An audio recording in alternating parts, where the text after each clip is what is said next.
Hello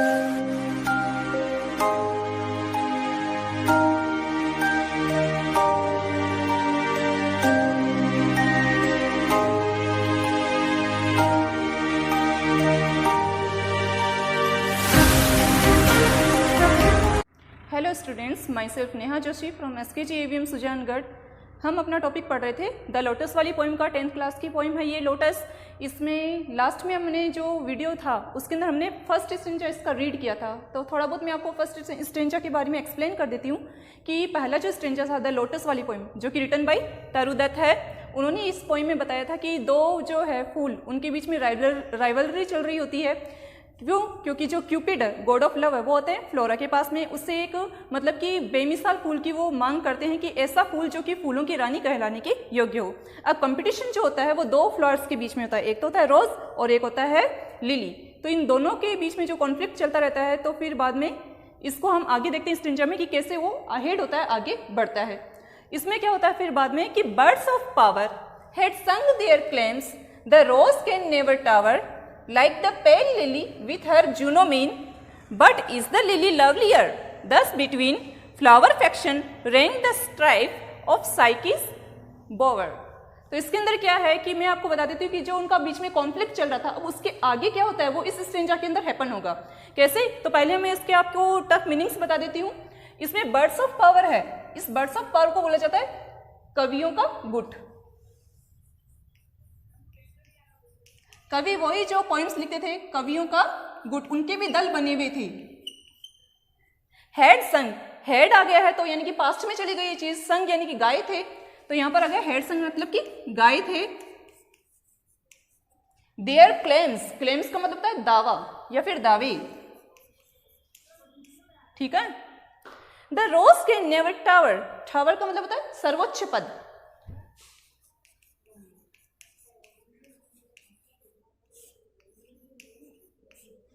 and then अगली वाली line के अंदर है लाइक द पेल लिली, पेल का मतलब होता है पीला।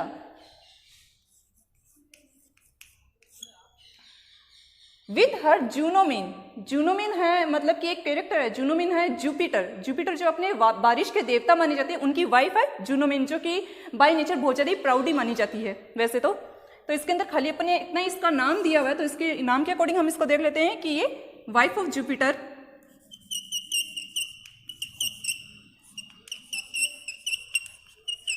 वाइफ ऑफ जुपिटर, जो कि जुपिटर जो है गॉड ऑफ रेन, ठीक है, ये इतना आप इसमें ध्यान रखिए। But is the lily lovelier, lovelier यानी कि सबसे अच्छा, ठीक है ना। दस बिटवीन, दस बिटवीन का मतलब होता है इस प्रकार,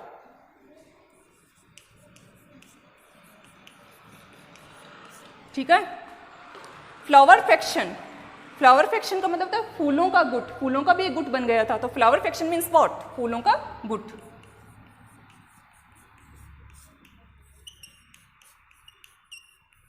ठीक है। रेंग यानी कि बजाना।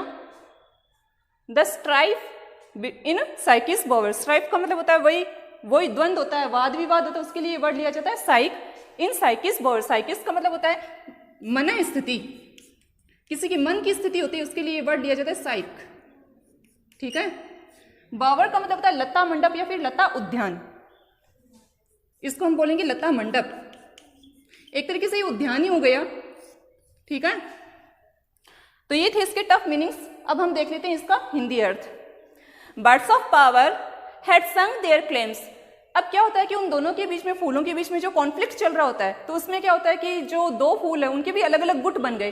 कुछ जो कवि थे या फिर कुछ लोग थे वो तो क्या थे, रोज के फेवर में थे, और कुछ जो थे वो लिली के फेवर में थे। अब उन्होंने क्या है कि दोनों को अपने अपने तरीके से जितवाने की कोशिश की कि दोनों में से कोई भी एक फ्लोर क्वीन ऑफ फ्लोर कहलाई जाए। इसलिए क्या हुआ था कि उन्होंने उनको जिताने के लिए क्या किया था, उनके पास एक माध्यम था। माध्यम था क्या कि कवि जो थे किसी भी चीज को अगर जितवाना चाहते थे उस टाइम में, तो वो क्या करते थे, जो चीज को वो जितवाना चाहते उसके पक्ष में बहुत अच्छी अच्छी कविताएं लिखते थे, अच्छी अच्छी कविताएं लिखते थे। तो जो भी जिस पक्ष में ज्यादा अच्छी कविताएं होती थी वो चीज सर्वोच्च पद पा लेती थी। यही चीज इसके अंदर हुआ था कि कवियों का जो गुट है, birds of power had sung their claims. अब बर्ड्स ऑफ पावर, जितने भी जो कवियों का गुट था, उन्होंने क्या किया था कि उन जो फूलों, दो जो फूल दावेदार थे, गुलाब और लिली, उनके दावे में अपने अपने तरीके से उन्होंने बहुत सारी कविताएं लिखी या गाने गाए। The rose can never tower, क्या कभी जो ये रोज है वो सर्वोच्च पद पाने का अधिकारी है? Like the pen lily with her जूनोमाइन, जो कि मतलब कि कहने का मतलब ये है कि ये जो रोज का जो है फूल है, पुष्प है, क्या वो सर्वोच्च पद पाने का दावेदार है? In the comparison of lily, जो कि क्या है कि जूनोमाइन की तरह है, जो कि बारिश के देवता जो जुपिटर है उनकी वाइफ जो है जूनोमाइन की तरह एकदम पीली सी, सुंदर सी, प्राउडी सी है। तो उसके कंपेरिजन में क्या ये रोज जो है वो सर्वोच्च पद पाने का दावेदार है? But is the lily lovelier thus between flower faction rank the stripe in साइकिस बोवर, लेकिन क्या लिली का फूल भी सुंदर हो सकता है?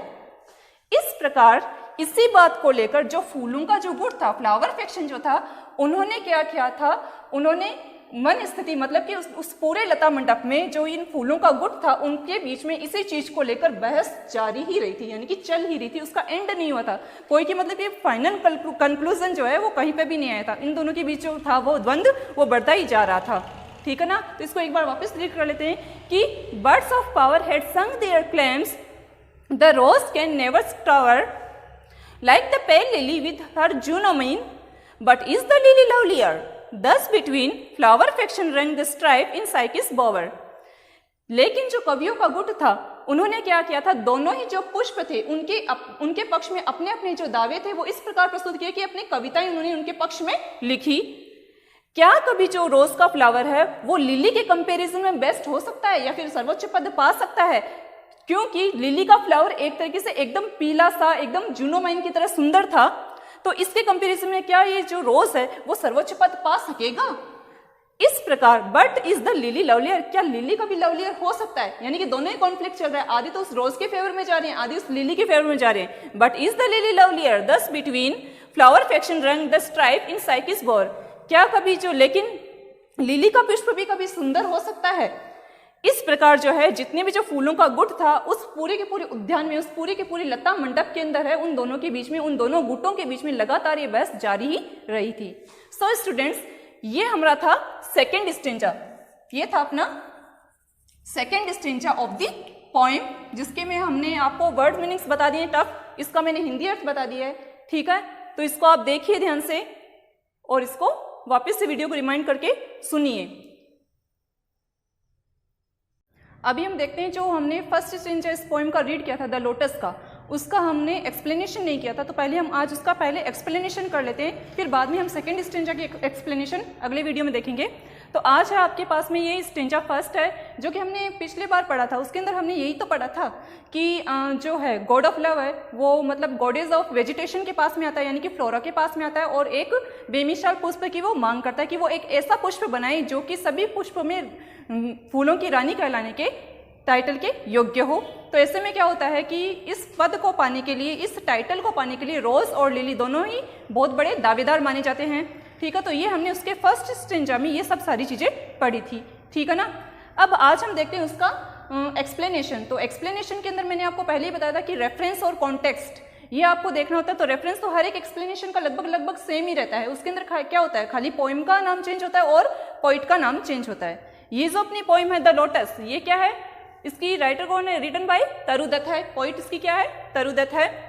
तो इसका जो रेफरेंस होगा कुछ इस तरीके से होगा कि these lines have been taken from the poem the lotus, poem is composed bye तरुदत्त। ठीक है, अब इसका कॉन्टेक्स्ट देख लेते हैं, कॉन्टेक्स्ट क्या कहता है और आपको इसका कैसे आपको करना है एक्सप्लेनेशन, वो भी आपको बताया हुआ है कि आपको जो भी स्टेंजा आप उसको एक्सप्लेन कर रहे हो, उसका फर्स्ट वर्ड एंड देन देश, फिर लास्ट के 2 वर्ड्स आपको लिखने हैं, फिर बाद में आएगा रेफरेंस, फिर बाद में आएगा कॉन्टेक्स्ट। तो पहले कॉन्टेक्स्ट देख लेते हैं।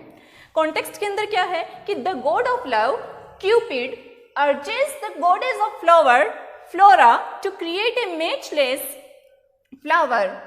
It may be accepted by all as the queen of flower. ठीक है, तो यहाँ पर क्या है, क्यूपिड गॉड ऑफ लव हो गए, गॉडेस ऑफ फ्लावर इज हमारी फ्लोरा। ठीक है ना, goddess of flower, goddess of vegetation भी आप इसको बोल सकते हो। ठीक है ना, create a matchless flower, matchless का मतलब होता है बेमिसाल।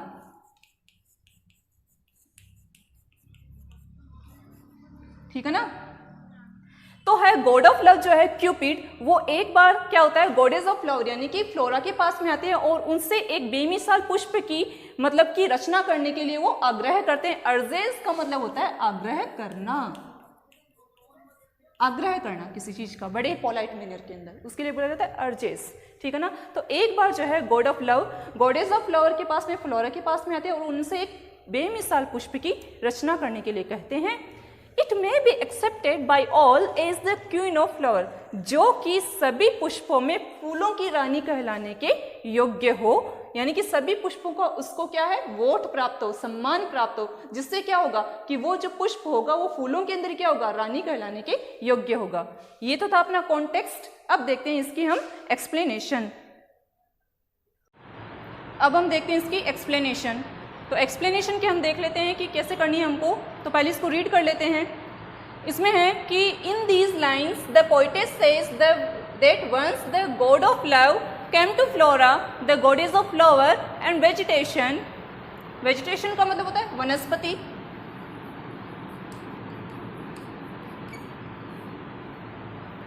देवी goddess, ठीक है ना,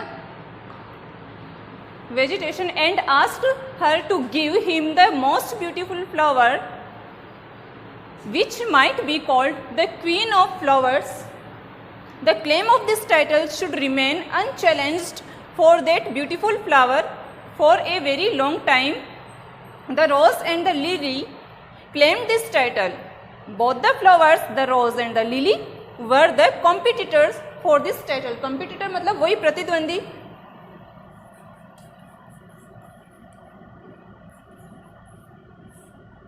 ठीक है ना। तो इसकी लाइन को देख लेते हैं। In these lines the poetess says that once the god of love came to Flora, the goddess of flower और vegetation.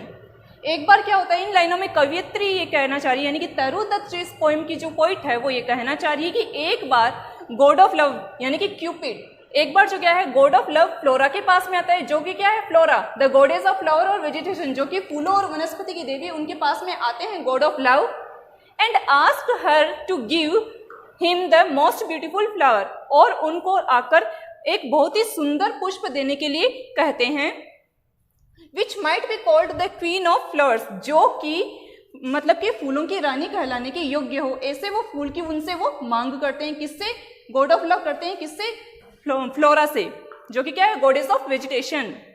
The claim of this title should remain unchallenged. Unchallenged का मतलब होता है कि मतलब कि किसी की कोई मतलब कोई चुनौती न दे सके, चुनौती न दे सके। क्लेम वही दावा।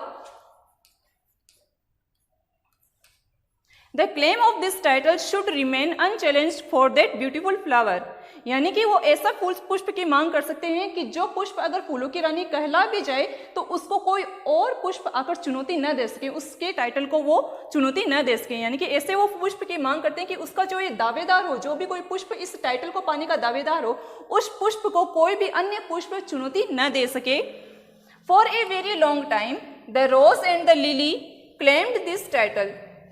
For a long very long time यानी कि बहुत समय पहले से ही रोज और जो लिली का फ्लावर है वो इस दावेदार यानी कि इस टाइटल को पाने के लिए दोनों ही बड़े दावेदार थे।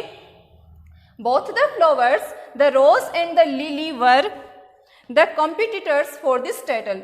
बोथ द फ्लावर्स का मतलब हो गया कि दोनों ही पुष्प जो कि रोज और लिली है वो दोनों ही इस सम्मान को, इस टाइटल यानी कि पदवी या फिर सम्मान, कुछ भी कह लो आप लोग, सम्मान,